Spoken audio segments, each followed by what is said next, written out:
What's good, YouTube? It's the Nivius art. And I'm basically bringing you a deck profile of pure Metaphys. I think I uploaded this deck before, but I don't think I uploaded it properly. I've been playtesting this deck since before Circuit Break came out physically, and basically this deck is amazing to me. It's To me, it's an anti-meta deck. It's also to everyone else, it's probably just like this table 500 deck, but this deck does really absurd things.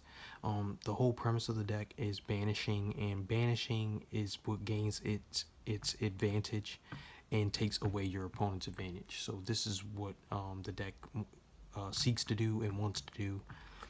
Let's just jump right into it because I don't want to take up too much time. I want this video to kind of be shorter than all my other deck profiles, but I'm still going to try to explain as much as I can about my card choices and everything else and the ratios and all that as I go as quickly as possible. So starting off with your monsters and beginning with the main monsters of the deck, the Metaphys, you have one Metaphys Executor. Metaphys Executor is your boss monster of the deck. It's a 3k beat stick. It's basically here, let me center this.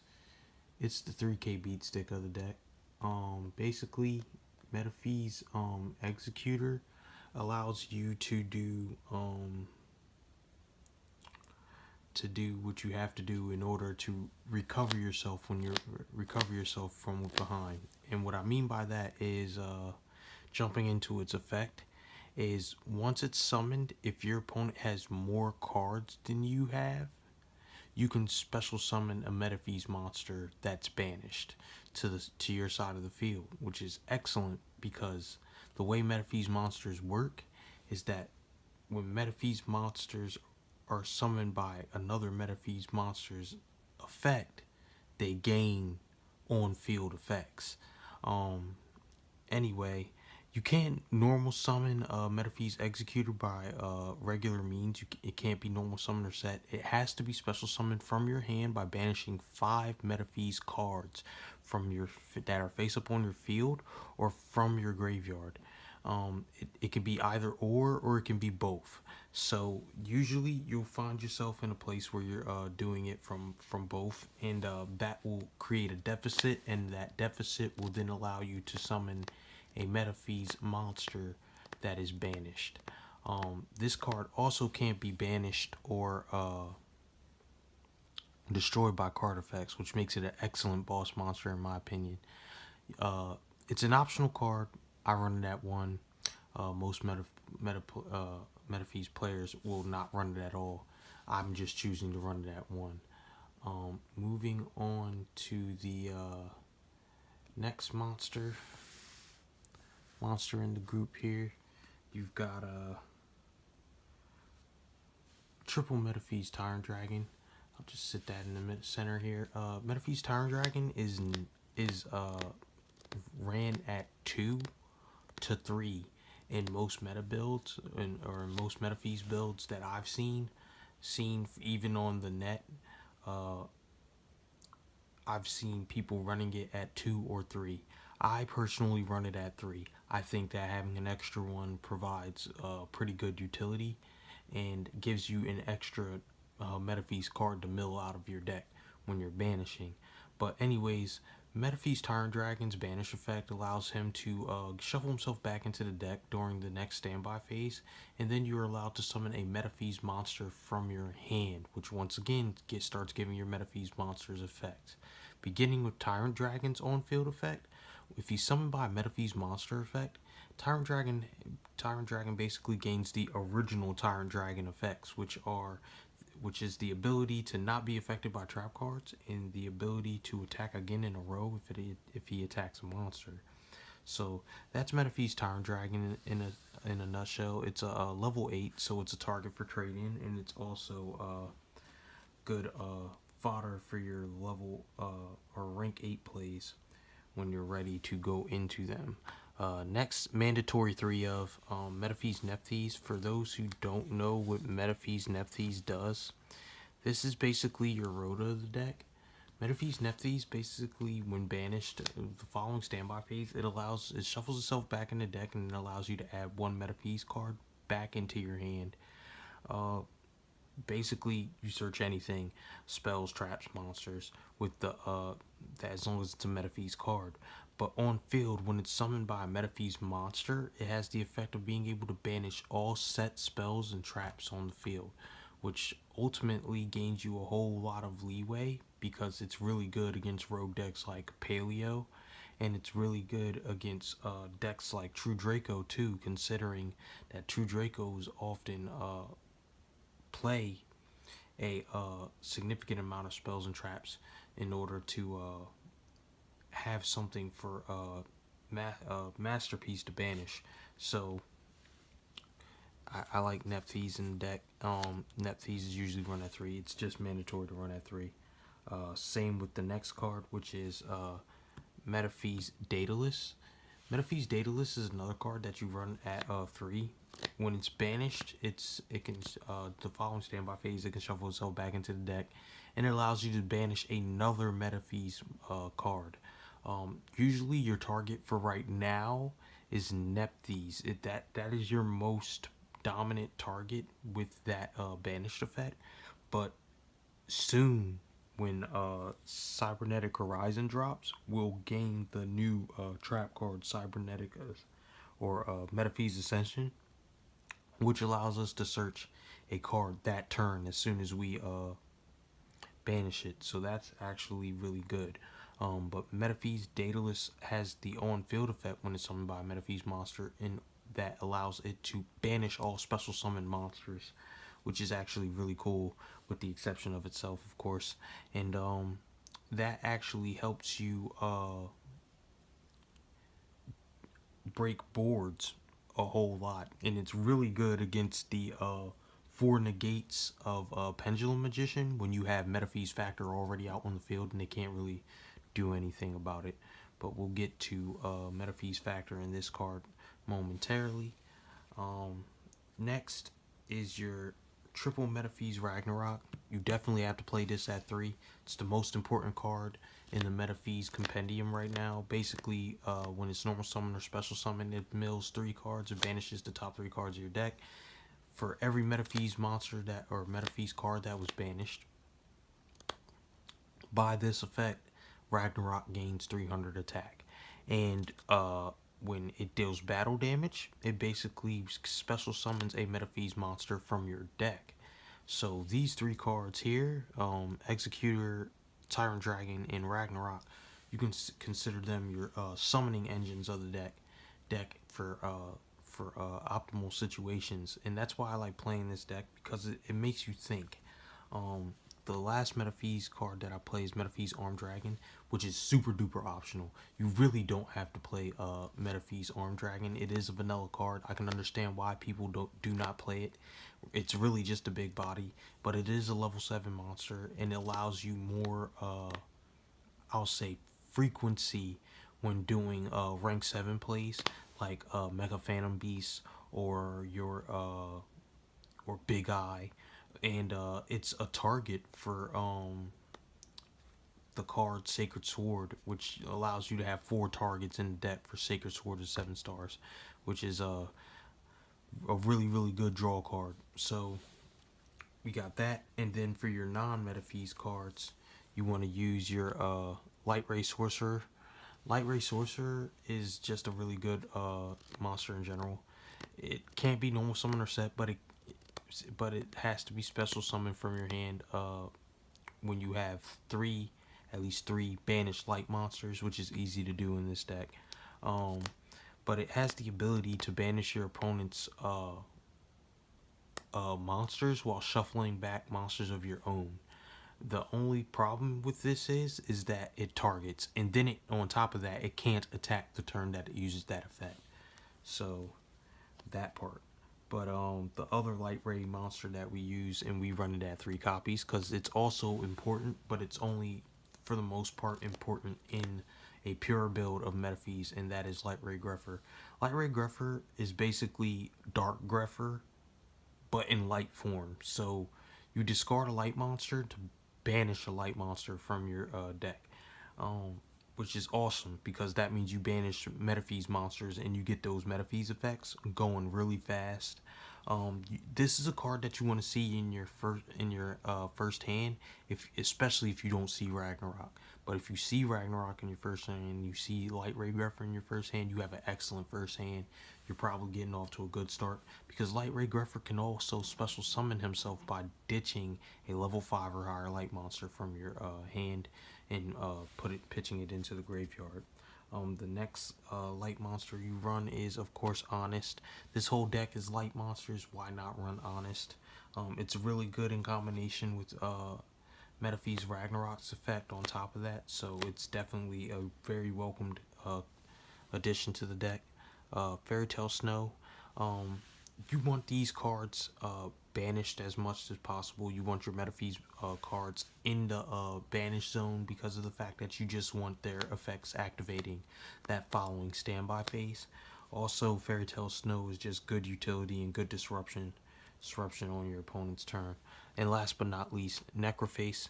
Necrophase is more of a recover card. If something goes wrong, Necrophase can probably fix it, and he fixes it by being a good combo off piece with two other cards, and we'll get to those two other cards now that we are going into your spell cards. Moving into your spell cards, guys, we have your Metaphys Factor. It's the most important spell card in the deck, honestly, because of the fact that, one, it allows you to summon your high level Metaphys monsters without tributing level 5 or higher. And then it allows you to use your Metaphys monsters effects without your opponent being able to activate card effects in response to that. So you could have your Ragnarok do its pitching effect without worrying about it getting ogred while this card is on the field. You can have all your Metaphys do its search effect without worrying about it getting ashed. It's just a really good utility for this particular deck because honestly, Metaphys Factor just protects your Metaphys and creates board presence for you. Honestly, it is one of the most important card advantages you have, and though you want to see it as soon as possible, we do not play terraforming in this deck. There's just not enough space, and Metaphys can search it anyway, so why play it?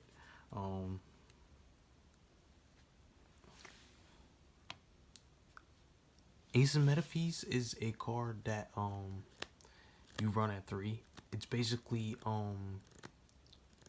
another version of Sacred Sword, but for Metaphys. So basically, you banish one Metaphys card, you draw one card. But this card has an effect, extra effects depending on whose turn it is. So if it is your turn, when a Metaphys card is banished, every monster on the field loses 500 attack and defense except for Metaphys cards. If it's your opponent's turn, all cards that can change battle position, meaning with the exception of link monsters, of course, because they can only be in attack position, change their battle positions from attack to defense or from defense to attack. It just depends on what position they was already in. Next, Gold Sark is an excellent addition to this deck. It's another really important card. Banishes your Metaphys monsters, so that way you can activate their effects faster, and it banishes Necrophase, giving you a recovery play, because whenever Necrophase is banished, you know it banishes 5 cards off the top of your deck and 5 cards off the top of your opponent's deck. That's a total of 10 cards, and when coupled with a particular card that I'm going to show, it gains you 5k, so you get 5k in life points, and therefore you recover a lot of like damage that you may sustain when your opponent starts building their comeback board or their unbreakable board for whatever reason. Next is your draw power, which is double trade in. Everybody knows what that does. Double sacred sword is 7 stars. Trade in, no brainer. You have 6 targets. Sacred sword is 7 stars. All has 4 targets. I only run it at 2 because of the fact that those targets are recurring. So, and how are they recurring? They're recurring because of the fact that uh, Sacred Sword 7 stars doesn't just work on the level 7 monsters that are in your hand. They work on the monsters that are on the field, face up monsters that are on your side of the field as well. So, excellent card. Just really good. I like it. It's enjoyable to use. The next two of is World Legacy Clash. World Legacy Clash, for those who don't know, basically banishes one of your monsters, targets an opponent's monster, and that monster that you targeted, which is the second targeted monster, loses attack and defense equal to the original attack of the banished monster. So, and that's permanent. That doesn't go away. That's a permanent status change. So it's like, oh crud. Um, it really works well in combination with your Ragnarok when your opponent tries to attack your Ragnarok and you have a second monster on the field and they're trying to avoid that second monster for whatever reason. You just take that second monster, you banish it, you target them that monster that's attacking if you can. That monster loses points. It hits your Ragnarok. Your Ragnarok does damage, and then you special summon Daedalus or Metaphys in order to take care of all the special summon monsters that your opponent has, or all of the spells and traps that your opponent has. And the next card was the card that I was talking about. I was going to get to soon. Is Soul Absorption. Soul Absorption. Everybody should know what this card does, but it's a pretty old school card. Nobody plays it because everybody's like, it doesn't advance your game state. And once again, that is not the point of the card. The point of the card is a recovery play.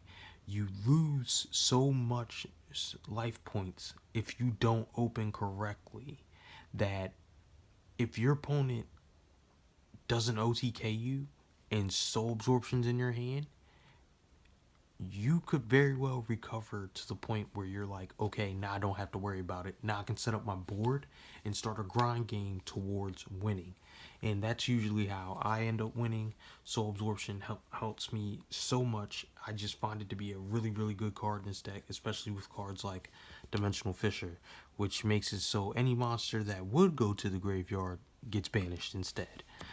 So moving on to our traps. Alright guys, like I said, moving on to our traps, so you got double Metaphys Dimension.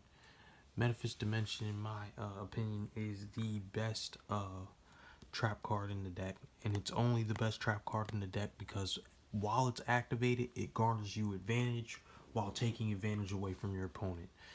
What do I mean by that? Well, Metaphys Dimension has the effect of once per turn when your opponent special summons a monster, you can special summon a Metaphys monster that is banished.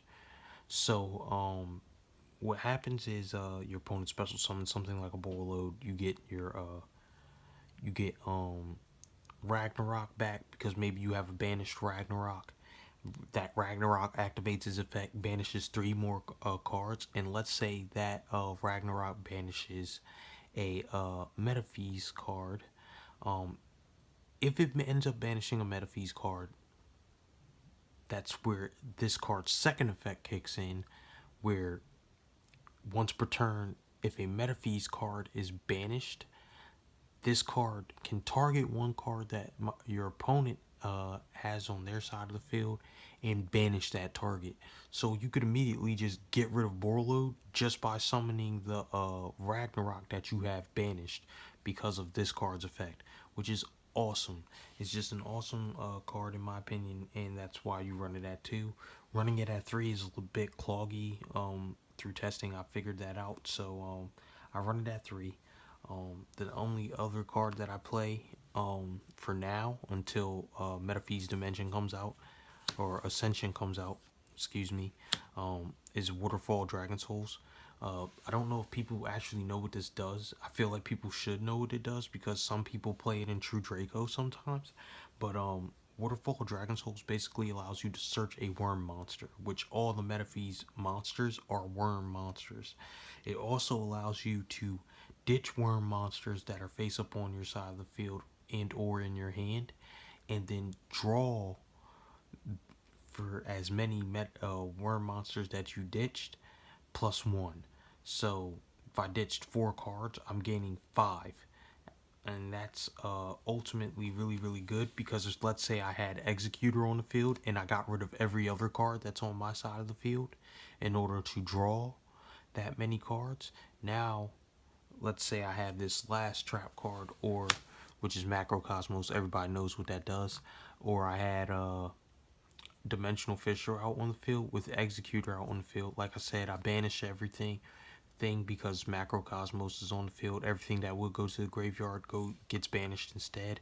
I'm banishing all these worm monsters or all these Metaphys cards. Now all these Metaphys cards not only are going to activate their effects during the following standby phase, but I also just drew 5 cards.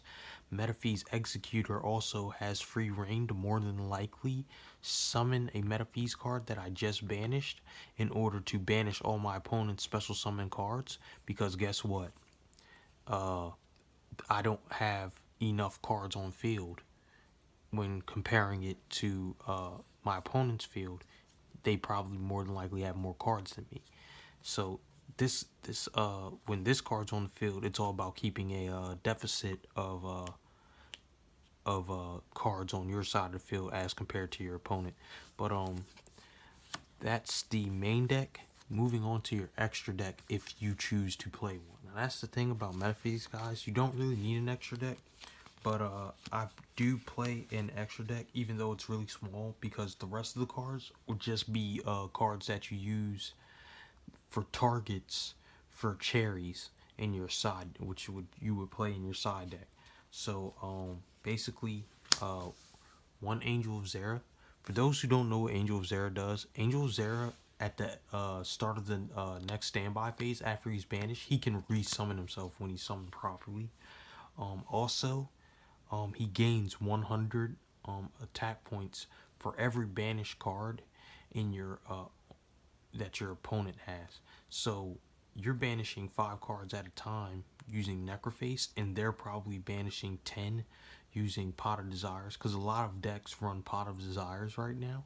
So and then especially when you consider decks like Trickstar, which is another meta deck. Trickstar uses that god awful card. I hate the card so much. Eater of Millions, and Eater of Millions banishes cards as well in order to gain its attack, so it can summon itself and start banishing more cards, which is just ridiculously good. The only out that you really have for Eater of Millions is the Daedalus summon, but when you but Angel of Zera just becomes a really big beat stick to have to play around, which makes it really good when you're playing against decks like Blue Eyes White Dragon, or when you're playing against decks that have cards that can get to 5k. Like a lot of people play the Rank 4 Toolbox or the Utopia package, and it's really good for playing against just getting around big monsters and monsters that can get big is ridiculously good. The next synchro monster you play, I'd play double Cyframe Lord Omegas. Ignore the different colored sleeves because this is just from another deck that I play. But Cyframe Lord Omega is just an all-around really good level 8 monster, especially in this deck that kind of like randomly banishes cards. So if you need a card back into the graveyard for whatever reason, you can start putting your Metaphys back in the Metaphys cards back in the graveyard, so you can still summon your Executor. Making Omega is just really easy in this deck, seeming since Ragnarok is a tuner and Light Ray Gruffer special summons itself. You can just as easily make Omega in this deck as almost as easy as you could in a zombie deck.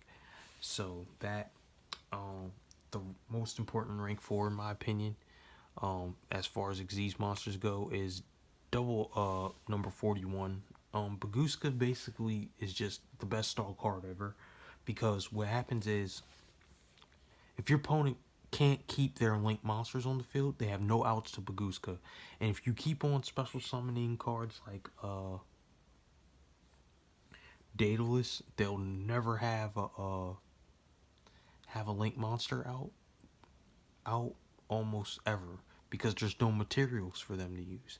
And Baguska's just that good of a card to sit there and just keep everything in defense mode so nothing can attack. It's just really, really good for your stall game.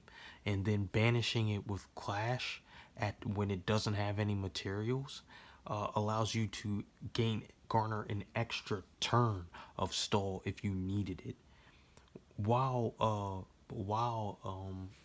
lowering an opponent's monster's attack, a problematic card's attack. So it's actually really good. And then the other Xyz monster that I think is extremely important to play in this deck is Hope Harbinger Dragon. Hope Harbinger Dragon basically just plays Protect the King with your level 4s, your Light Ray Greffer, and your Ragnarok, which is probably the two most important level 4 monsters in the deck. And it makes it so your opponent has to fight this instead, and more than likely get defeated because of the big body that's on this card. Also, it stops spell card effects. It's really good. You can use Clash to stop you to regulate this card's attack back to normal if it's being affected by Metaphys or Metaphys, and it's just like I said, an all-around really good card. Anyway, that's it for my suggestion of your side deck. The reason why I don't have a full side deck is because the rest of the side deck are choice cards depending on the meta that you're playing that you choose, and then you have cherries in your side deck to play and call those cards so your opponent can't use them. But at the end of the day, that is the entire deck profile, you guys. It's a 46 card deck build. So obviously the deck is bigger than what most people would like, but in my opinion, Metaphys need to be played at a higher number of cards in order to make them less bricky. This is because of all the high level monsters you're playing. It's a bricky deck. It can be a bricky deck, but when the deck gets the right hand, when you go first and the deck gets the right hand and you go off, 9 times out of 10 you're probably gonna win that duel. But anyway, guys, I hope you enjoyed the deck profile. It's an in-depth look at pure Metaphys. And as always, guys, this deck isn't for you guys to just net deck off of. It's just a deck that you guys can take as a base, take out what you want to take out, put in what you want to put in, and then go and play it your way, guys, because that's, after all, what's important in Yu-Gi-Oh! Is being creative and being able to create a deck that's synergistic enough to play and have fun with, right? So anyway, guys, like, comment, and subscribe. I'll try to leave the deck list down in the description. And this is the Nivius Art, signing out.